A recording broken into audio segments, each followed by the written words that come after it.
جو آیت آپ کے سامنے تلاوت فرمائی، یا ایھا الذین آمنوا ادخلوا فی السلم کافہ، اللہ رب العزت فرما رہے ہیں کہ اے ایمان والو، پورے کے پورے داخل ہو جاؤ اسلام کے اندر، دین کے اندر۔ وَلَا تَتَّبِعُوا خُطُوَاتِ الشَّيْطَانِ، اور شیطان کی پیروی نہ کرو، إِنَّهُ لَكُمْ عَدُوٌّ مُبِينٌ، بے شک شیطان جو ہے یہ تمہارا کھلا دشمن ہے۔ اور دوسری آیت جو تلاوت فرمائی، اللہ رب العزت فرما رہے ہیں کہ یا ایھا الذین آمنوا لا تأکلوا اموالکم بینکم بالباطل، کہ اے ایمان والو تم مال نہ کھاؤ باطل طریقے سے، غلط طریقے سے، بلکہ تم مال کھاؤ تجارت کے طریقے سے، تجارت کی غرض سے۔ الا ان تکون عن تراض منکم، الا ان تکون تجارتا عن تراض منکم وَلَا تَقْتُلُوا أَنفُسَكُمْ، اور غلط اور باطل طریقے سے مال کھا کر، ظلم اور جبر کے ذریعے سے مال کھا کر، کسی کا حق دبا کر مال کھا کر اپنی جانوں کو قتل مت کرو۔ اور حضور صلی اللہ علیہ وسلم کا جو فرمان آپ کے سامنے میں نے تلاوت فرمایا، حضور صلی اللہ علیہ وسلم نے فرمایا کہ الحلال بین والحرام بین، حلال بھی واضح کر دیا گیا اور حرام بھی واضح کر دیا گیا۔ وَبَيْنَهُمَا مُشْتَبِهَاتٌ، اور ان دونوں کے درمیان کچھ چیزیں مشتبہات میں سے ہیں، کچھ چیزیں مشتبہ ہیں جن کو عام لوگوں کا علم نہیں ہے۔ وہ مشتبہ چیزوں کے پیچھے نہ پڑو، اگر مشتبہ چیزوں کے پیچھے پڑو گے تو فرمایا تمہارا دین جاتا رہے گا اور تم اس کی حفاظت نہیں کر سکو گے۔ اور جو شخص مشتبہات میں پڑ جاتا ہے فمن وقع الحرام، تو وہ مشتبہ کھاتا کھاتا حرام میں پہنچ جاتا ہے، حرام بھی کھانے لگ جاتا ہے۔ اور دوسرا ارشاد جو حضور صلی اللہ علیہ وسلم کا میں نے تلاوت فرمایا کہ لا یؤمن احدکم حتی یکون یحب لأخیہ ما یحب لنفسہ، کہ وہ مومن نہیں ہے بندہ جو کہ اپنے لیے جو چیز پسند کرتا ہے اپنے مسلمان مومن بھائی کے لیے وہ اس چیز پسند نہ کرے۔ یہ آپ کے سامنے ترجمہ ذکر فرمایا۔ تو ان آیات کے اندر اللہ رب العزت نے حقوق العباد کے متعلق ذکر فرمایا ہے، اور حضور صلی اللہ علیہ وسلم کی جو احادیث ہیں ان میں بھی حقوق العباد ہی کو ذکر فرمایا گیا کہ بندوں کے حقوق کیا چیز ہیں۔ ایک ہوتا ہے حقوق اللہ تعالیٰ کے حقوق، اور ایک ہوتا ہے حقوق العباد۔ حقوق اللہ تعالیٰ کے حقوق جو ہیں وہ ہمارے اوپر لازم ہے، اگر اس کے اوپر کوتاہی ہو جائے تو توبہ کرنے سے وہ حقوق معاف ہو جاتے ہیں۔ اللہ رب العزت اگر چاہیں تو اس کو معاف فرما دیتے ہیں، اگر نہ چاہیں تو نہیں معاف فرماتے۔ لیکن حضور اللہ تعالیٰ نے فرمایا کہ اگر حقوق العباد کے اندر کوتاہی ہو جائے تو حقوق العباد کا مسئلہ ایسا ہے کہ یہ توبہ کرنے سے بھی معاف نہیں ہوتے، بلکہ اس کو ادا ہی کرنا پڑے گا۔ ہاں اگر جس کا حق ہے وہ خود معاف کر دے تو پھر معاف ہو سکتا ہے۔ تو اسلام کی بنیاد، دین کی بنیاد جو ہے وہ 5 چیزوں کے اوپر ہے۔ نمبر 1 عقائد، نمبر 2 عبادات، اور نمبر 3 جو ہے حقوق العباد، اور نمبر 4 جو ہے اخلاقیات، اور نمبر 5 کے اندر جو ہے معاشرت۔ تو ان کے اندر عقائد جو ہیں ان کا تعلق دل کے ساتھ ہے کہ اللہ رب العزت کو ایک ماننا، اللہ کے ساتھ کسی کو شریک نہ ٹھہرانا، اللہ کی وحدانیت کو ماننا، اسی کی عبادت کرنا، اسی سے سارا کچھ مانگنا، یہ عقائد ہے۔ اس کا تعلق دل کے ساتھ ہے، اس کو کوئی انسان بھی ٹٹول نہیں سکتا، یہ اللہ اور مومن کا اپنا معاملہ ہے۔ اور دوسرے نمبر پر ہے عبادات۔ عبادات کے اندر انسان کے اوپر روزانہ کی، روزمرہ کی 5 نمازیں فرض کی گئی ہیں، اور اگر اس کے پاس مال ہے تو حج فرض کیا گیا ہے، اگر مال ہے، صاحب حیثیت ہے، تو اس کے اوپر زکوٰۃ فرض کی گئی ہے، اور رمضان کے روزے فرض کیے گئے ہیں۔ یہ عبادات ہیں۔ اگر وہ روزانہ نمازیں پڑھتا ہے تو 5 مرتبہ ہے، اس کے بعد اگر حج ہے تو وہ سال میں زندگی میں 1 مرتبہ حج ہے، رمضان کے روزے ہیں تو سال میں 1 مرتبہ ہے، اور اگر اس کے اوپر مال ہے، زکوٰۃ فرض ہے تو وہ بھی سال میں 1 مرتبہ زکوٰۃ فرض ہے۔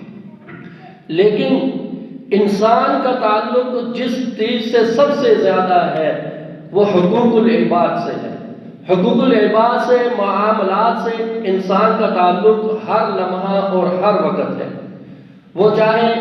گھر والوں کے حقوق ہوں، وہ چاہے پڑوسیوں کے حقوق ہوں، وہ چاہے محلے والے کے حقوق ہوں، وہ چاہے ماتحتوں کے حقوق ہوں، وہ چاہے اپنے اوپر والے بڑوں والوں کے حقوق ہوں، ان کا تعلق انسان کے ساتھ ہر وقت ہے۔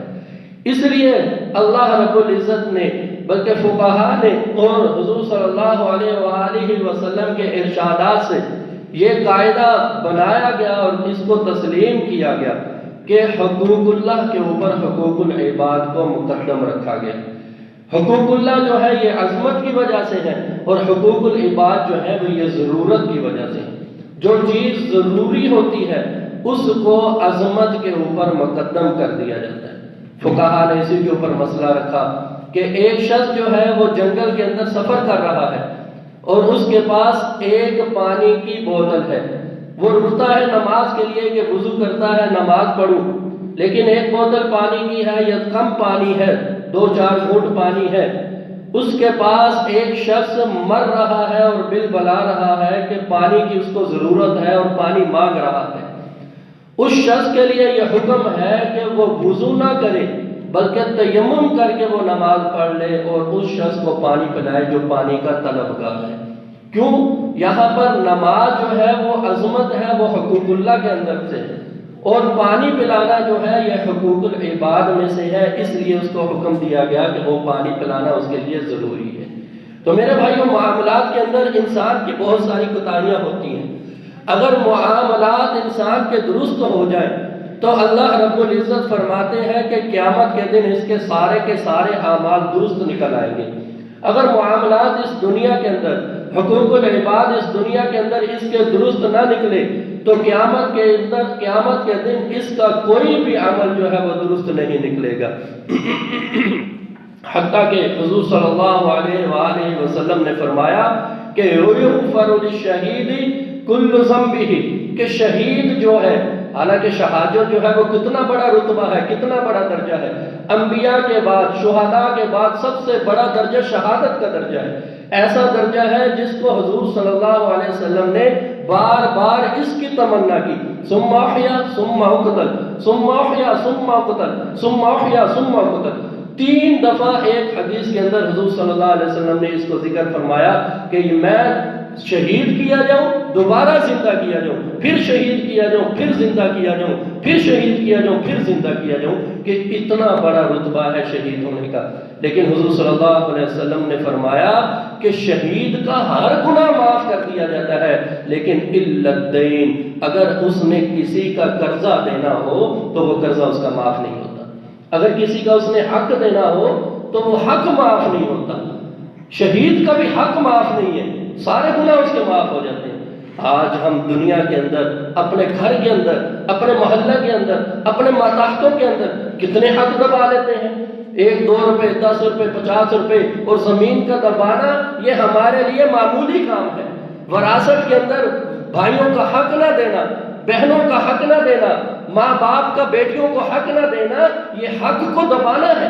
یہ قیامت کے دن اسی وقت اس کی چھوٹ ہوگی جب اس کو ادا کرے گا۔ حضور صلی اللہ علیہ وسلم نے کیا فرمایا کہ ایک بالشت زمین بھی اس دنیا کے اندر کسی شخص نے اپنے مسلمان بھائی کی دبا لی تو قیامت کے دن اس کے سر کے اوپر، اس کے کندھوں کے اوپر اس کو لاد دیا جائے گا اور اس کو اٹھا کے اس کے بوجھ پر گھومتا پھرے گا، حتیٰ کہ یہاں تک کہ اس کا حق ادا نہ کر دیا۔ ہم تو مربوں کے مربے ہضم کر لیتے ہیں تو اس کو کیسے ادا کیا جائے گا؟ تو قیامت کے دن کا بڑا مسئلہ ہے۔ حضور صلی اللہ علیہ وسلم نے صحابہ اکرام سے عرض کیا کہ مل مفلس، کہ مفلس کون ہے؟ تو صحابہ اکرام نے عرض کیا یا رسول اللہ، جس کے پاس درہم نہ ہو، جس کے پاس دینار نہ ہو، جس کے پاس دولت نہ ہو وہ مفلس ہے۔ حضور صلی اللہ علیہ وسلم نے فرمایا لا ھذا ما فی مفلس، یہ مفلس نہیں ہے۔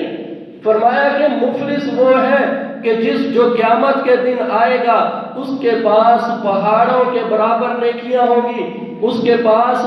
روزے ہوں گے، اس کے پاس نمازیں ہوں گی، اس کے پاس حج ہوگا، اس کے پاس زکاتیں ادا کی ہوں گی، پہاڑوں کے برابر اس کے پاس نیکیاں ہوں گی۔ لیکن حشر کے میدان کے اندر اس کے سامنے ایک شخص کھڑا ہوگا، عرض کرے گا یا اللہ اس نے میرا فلاں فلاں حق دبایا، اس دنیا کے اندر وہ حق مجھے دلا دیجئے۔ اللہ رب العزت اس کو حکم دیں گے کہ اس کا حق ادا کرو، اس کا جو حق دبایا، اس کے ساتھ جو ظلم کیا، چاہے وہ ظلم ہاتھ سے ہوگا، چاہے وہ ظلم زبان سے ہوگا، چاہے وہ ظلم جائیداد کو دبانے سے ہوگا، چاہے وہ ظلم مال کو دبانے سے ہوگا، چاہے وہ ظلم جو ہے غلط جھوٹ قسم اٹھا کر سودا بیچنے کا ہوگا، تو اللہ رب العزت کہیں گے اس کا حق ادا کرو، پھر تمہیں جو ہے آگے جنت میں جانے کی اجازت دی جائے گی۔ وہ کہے گا یہاں پر کہاں میرے پاس یہ چیزیں آئیں، وہ چیزیں تو دنیا میں رہ گئیں۔ تو اللہ رب العزت فرشتوں کو حکم دیں گے کہ اس کے حق کے بدلے میں اتنی اتنی نیکیاں اس کی نکال کر اس کو دے دیجیے۔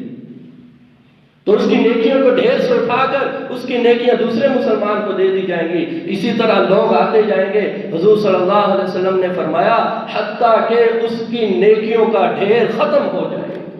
اس کے پاس نیکیاں ختم ہو جائیں گی اور پھر لوگ ابھی باقی ہوں گے، تو اللہ رب العزت فرمائیں گے کہ ان لوگوں کے جو گناہ ہے وہ اس کے سر پر ڈال دیا جائے، اور اتنے گناہ اس کے سر پر ڈال دیا جائیں گے کہ وہ گناہوں کے نیچے دب جائے گا، اور اللہ رب العزت فرماتے ہیں کہ اس کو کھینچ کر جہنم کے اندر ڈال دیا جائے۔ یہ حق ادا کرنا اتنا ضروری ہے۔ آج ہم اس حق کو مارنا معمولی سمجھتے ہیں، اس حق کو دبانا معمولی سمجھتے ہیں۔ ہم تو شبہات تو دور کی بات، سیدھا سیدھا حرام بھی اپنے لیے حلال سمجھتے ہیں۔ حالانکہ امام شافعی رحمہ اللہ فرماتے ہیں کہ امام اعظم ابو حنیفہ رحمہ اللہ کسی سے اگر قرض لینا ہوتا تو قرض کی طلب کے لیے اس کے گھر تشریف لے جاتے تو اس کے گھر کے دیوار کے سائے میں کھڑے نہیں ہوتے تھے،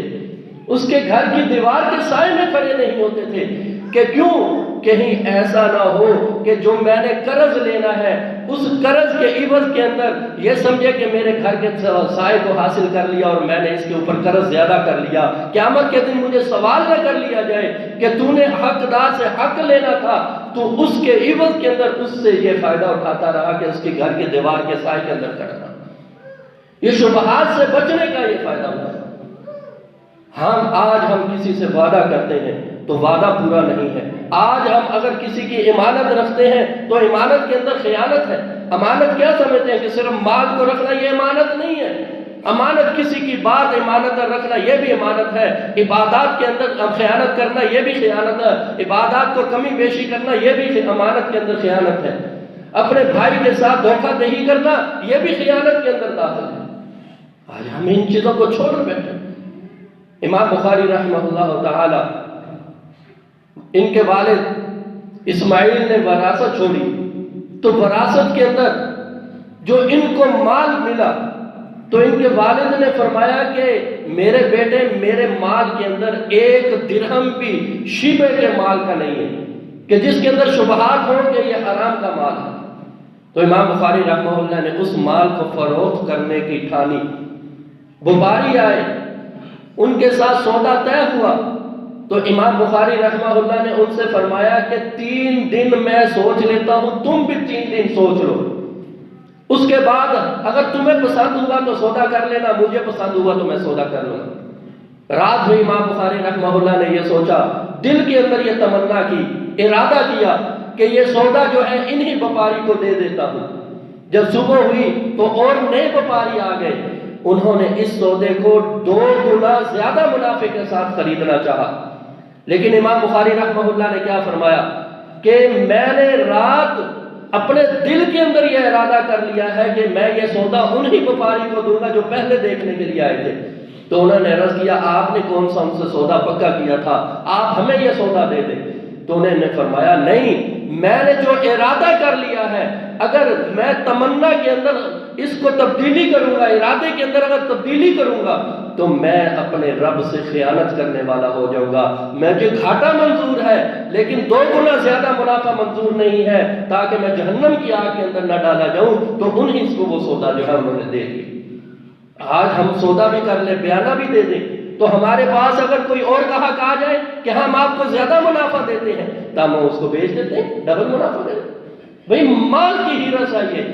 مال کی ہرس کے اندر ہم معاملات کے اندر اتنا غلط ہو چکے ہیں کہ ہمیں آخرت کی فکر نہیں۔